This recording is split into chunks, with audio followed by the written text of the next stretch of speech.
ఆడు తప్పించుకోవడానికి నేను నాటకాలు ఆడుతున్నాను.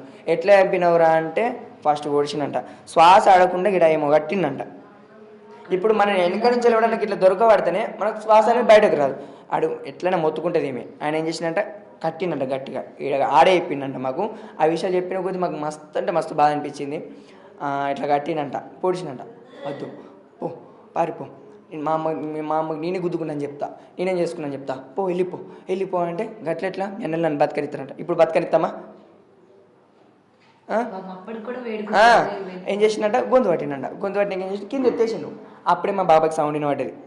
రాని ఏమో వేస్తుండే అన్నాక వీడికాంచి డోర్ కొట్టిరు. వైశమ్మ, హరిబాబు, వైశమ్మ ఏం చేసిండు వీడు, భార్యాభర్తలు జాతరలు ఆడుకుంటారు. చిట్టి ఉండు చిట్టి అంత ఏమేమి ఎత్తున్నావు చిట్టి అంటే వాళ్ళు ఏమనుకుంటారు, భార్యాభర్తలు జాతరలు ఆడుకుంటారు, ఐసు పిల్లలు నడు నువ్వు గీమని అంటే మా బాబాకి డౌట్ వస్తుంది. ఈడేం చేసిండు, ఇదిన్నా చూడు, ఈయన తలగబెట్టి గుద్ది గుద్ది గుద్ది అంపిండంట. ఎంత గట్టిగా కొట్టుకుపోతే ఖర్చు పలుకుతుందా? పలగది. మా పిన్ని మార్నింగ్ లేచి మార్నింగ్ లేచిందంట. మార్నింగ్ లేచి మరి నేను అడుగుతా, మరి మా అల్లుని అడుగుతా, రాత్రి ఏమైనా గొడవ అయిందా మరి ఏంది అని అడుగుతాను అనుకున్నట. బ్రష్ చేసుకున్నానట. అడిగి బయట అదే ఈ 2 మంచాలు అట్టే ఉంటాయి. మరి ఏమైంది మరి అడుగుతా మరి మా అని ఏం చేసి నేను బ్రష్ చేసుకొని ఇటు వేయండి. అగో మా అల్లుడు గిట్ ఎందుకు పోతుండు, రోజు 9 గంటలకు 10 గంటలకు హాస్పిటల్ పోతుండే, నా బిడ్డ వామిటింగ్స్ చేసుకుంటుందిగా, టిఫిన్ తేయడానికి పోతుండేమో అనుకున్నట. సరే అని మా పిన్ని ఇంట్లోకి వచ్చిందంట. పరదేసింది. డోర్ పెట్టిండు. అగో డోర్ ఎందుకు పెట్టిండు నేనే, నా బిడ్డ ఇంట్లో డోర్ ఎందుకు పెట్టిండు ఏమైతే అని డోర్ వేసినట. బిడ్డ మీతో బెడ్డి మీద లేదు. అగో బాత్రూమ్కి ఇట్లా పోయినా అని ఇటు చూసేసరికి ఇట్లా పడిపోయిందంట.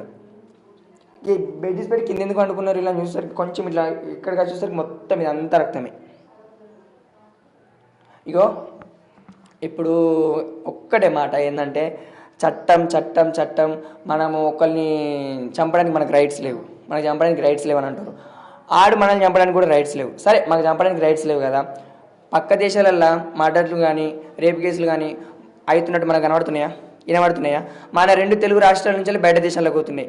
పలానా అమ్మాయిలు రేప్ కేసులు ఇట్లా వచ్చారు, దీక్ష అని, కోమలని ఇట్లా చచ్చిపోయారని మన దేశం నుంచి అటు పోతున్నాయి, కానీ వాళ్ళ దేశం నుంచి మనకు వస్తున్నాయా? ఇటువంటి మన రాష్ట్రంలో మన దేశంలో జరగద్దంటే ఏం చేయాలంటే ప్రాణానికి ప్రాణం ఖచ్చితంగా ఉండాలి. ఇప్పుడు మాకు చంపేంత రైట్స్ లేవు, వాడు చంపాలి, చట్టం చంపాలా, అవునా కదా?